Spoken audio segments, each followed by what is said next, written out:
আসসালামু আলাইকুম WhatsApp guys, কেমন আছেন আপনারা? আশা করি অনেক অনেক ভালো আছেন। আজকে এই অপূর্ণ ভালোবাসা পার্ট 2 গল্পটি নিয়েছি এবং শেষ পার্ট এটা। আপনারা এই গল্পটা স্কিপ না করে পুরোটা উপভোগ করুন। ধন্যবাদ। আর চ্যানেলটাতে সাবস্ক্রাইব করে অবশ্যই ভিডিওতে লাইক। আর আপনারা পার্ট 1 যদি না দেখে থাকেন, পার্ট 1 চ্যানেলের প্রথম ভিডিওতে দেওয়া আছে, দেখে নেবেন। পার্ট 1 না দেখলে পার্ট 2 এর কিছু আগামাতা বুঝতে পারবেন না। চলুন শুরু করা যাক। ঝুঁকিতে ফেলছে তার নাকি শুক্রবার বিয়ে, কিন্তু সেই জানে না শুক্রবার, আজ বুধবার, হাতে মাত্র 2 দিন। আমি আর দেরি করিনি, ঠিকানা নিয়ে রওনা দিলাম। প্রায় 12 ঘন্টার পথ পেরিয়ে পৌঁছলাম ওদের বাড়ির কাছে। আজ বৃহস্পতিবার, আর রাতে সমীর গায়ে হলো। আমি চুপে চুপে অপেক্ষা করছিলাম যদি একটিবার দেখা হয়, কিন্তু কিছুই করার সাহস পেলাম না। শুধু অপেক্ষা করতে থাকলাম। সময় যেন থেমেছিল। ঘড়ির কাঁটা যখন 12টা ছুঁয়েছে, আমি আবার কল দিলাম ওর কাজিনকে। প্রথমবার দিলাম, দ্বিতীয়বার দিলাম, কল ধরছিল না কেন জানি। তৃতীয়বার দিতে রিসিভ করলো। ওই কথায় আছে না, একবার না পড়ো, দুইবার না খবর না পারো, দেখো শতবার। এরকম জিনিসটা। কল ধরতে বললাম, আপু আপনি কি সুমিকে নিয়ে একটু বাড়ির পিছনে আসতে পারবেন? ও অবাক হয়ে বলল, আপনি কি আমার থেকে ঠিকানা নিয়ে বাড়ি পর্যন্ত চলে এসেছেন? আমি বললাম, হ্যাঁ আপু, আমি সুমির বন্ধু, অনেকদিন দেখা হয়নি। ওর বিয়ের কথা শুনে সারপ্রাইজ দিতে চলে আসলাম। ও বুঝলো না আমি কে, কারণ পরিচয়টা আমি ইচ্ছে করে গোপন রেখেছিলাম। তারপর ও সুমিকে ডাকতে লাগলো, সুমি, এই সুমি, সুমি, এ সুমি। সুমি ঘুম থেকে বিরক্ত হয়ে বলল, কে রে? ওর কাজিন বলল, চুপ, চল তো, তোর জন্য একটা সারপ্রাইজ আছে। সুমিকে নিয়ে গেল বাড়ির পেছনে। আমাকে দেখে সুমি থমকে গেল, চোখে এক অজানা বিস্ময়। সে ওর কাজিনকে বলল, তুই যা, আমি ওর সঙ্গে একা কথা বলতে চাই। ওর কাজিন চলে গেল। আমি জিজ্ঞেস করলাম, কেমন আছো সুমি? সুমি বলল, ভালো। তুমি কেমন আছো রাফি? আমিও বললাম, ভালো। সুমি একটু চুপচাপ থেকে বলল, তুমি এসেছো কেন এতদিন পর? আমি বলতে চেয়েছিলাম অনেক কিছু, কিন্তু কণ্ঠ শুকিয়ে এসেছিল। বললাম, বলবো বলবো করে কখনো বলা হয়নি। সুমি বলল, কি বলবে বলো না, সমস্যা নেই। আমি আর দেরি করলাম না, বললাম, আমি তোমাকে ভালোবাসি Sumi, I love you. Sumi চোখে জল নিয়ে তাকিয়ে রইল। ধীরে ধীরে বলল, অনেক দেরি করে ফেলছো রাফি। এই বলে সে ফিরে যেতে লাগলো, কিন্তু কয়েক কদম গিয়ে হঠাৎ আবার ঘুরে এলো, আমাকে জড়িয়ে ধরলো। এই মুহূর্তটা ভাই শেয়ার করার মতো না। এই মুহূর্তটা ছিল জীবনে একটা সেরা মুহূর্ত। এটাকে কোনোদিনই বলতে পারবো না।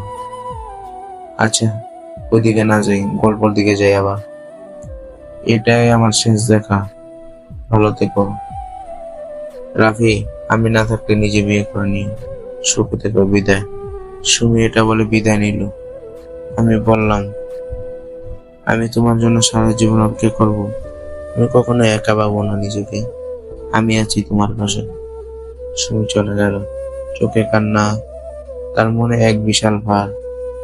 আজ শুক্রবার, আজ সুমির বিয়ে। দুপুরে ওকে সাজানো হচ্ছিল, আর আমি বসে আছি বাড়ির একটু দূরে, শেষবার একটিবার দেখার আশায়। কিন্তু সুমি তো আগে বলে দিয়েছিল, রাফি আজ আমাদের শেষ দেখা, মানে কাল রাতে বলছিল, আর কিছু নয়। আমি তখনও বুঝতে পারিনি ও কথাটা ঠিক কতটা সিরিয়াস। সাজগোজ শেষ হওয়ার পর সবাই বাইরে বেরিয়ে গিয়েছিল। তখন সুমি তার বাবাকে বলল, মা বাবা, আমি একটু পরে একা থাকতে চাই, কেউ যেন বিরক্ত না করে, দরজাটা বাইরে থেকে আটকে দাও। সুমির মায়ের মনে একটু সন্দেহ জাগে, কিন্তু সুমি কাঁদতে কাঁদতে বলে, এটাই আমাদের শেষ আবদার মা। মা বাবা দরজা বন্ধ করে বাইরে চলে যায়। সুমির চোখে এক অসমাপ্ত ভালোবাসা, হাজার গল্প। কাল রাতে সুমি একটা চিঠি লিখেছিল রাখির সাথে দেখা করে এসে। চিঠিটা জানালা দিয়ে রাখিকে ডাক দিল, একটা ডাক দিয়ে রাখির হাতে ধরিয়ে দিল